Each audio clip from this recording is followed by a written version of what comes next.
Deep beneath a field of swaying golden grass, the ant colony moves with a singular, rhythmic purpose. Among them is Milo, a small red ant with a honey-brown underbelly, who often has to squeeze his tiny frame through passages his larger siblings walk with ease. While the others march in silence, Milo's antennae perk up with constant, quiet questions. He watches the relentless pace of the work and wonders why every waking hour is dedicated to labor. When he approaches Elder Thistle, the old ant barely slows his deliberate limping pace. For Thistle, the answer is a matter of life and death. They work now so they do not starve when the frost arrives. In this underground city, individual curiosity is a secondary concern.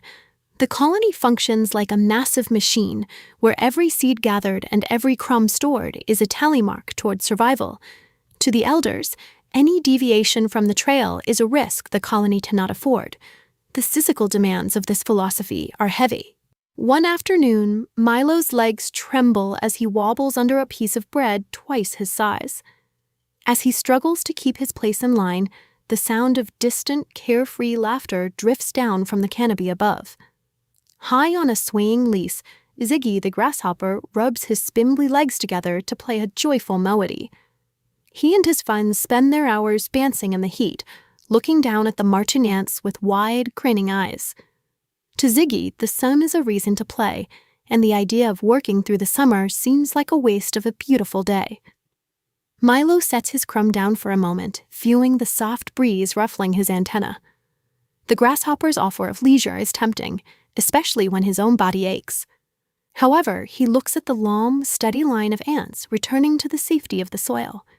He hoists the bread back onto his shoulders and rejoins the march, choosing the difficult path of preparation. Summer begins to fade as the weeks pass.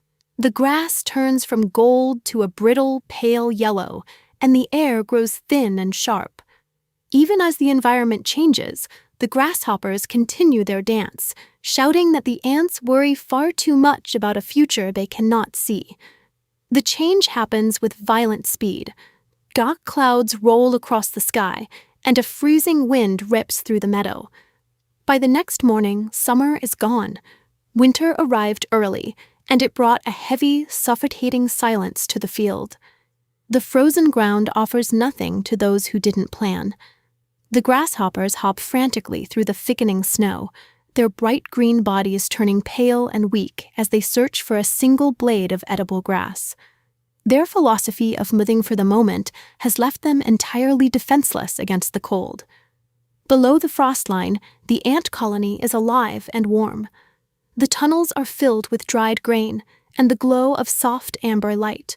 Because they spent their summer preparing, their storage rooms are now filled with neatly stacked seeds, enough to keep every ant fed until the spring thaw. Milo is patrolling near the entrance when a faint, shivering voice reaches him from the surface. He cautiously climbs through the snow-dusted opening, his antenna twitching as he scans the white landscape for the source of the plea.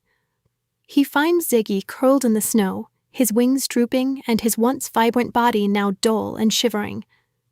Ziggy admits they thought the summer would never end. Seeing the grasshopper on the brink of death, Milo sees the final, lethal result of a life lived without foresight. Milo looks at his former critic and remembers a lesson from Elder Thistle. A strong colony is built with wisdom. He realizes that while the rules of survival kept them safe, those same rules can be used to help those who are suffering. Milo hurries back underground to speak with the colony leaders. He explains that they have enough to spare. After a long discussion in the central chamber, the elder ants agree to share a small portion of their hard-earned grain, shifting their focus from simple isolation to an act of community support.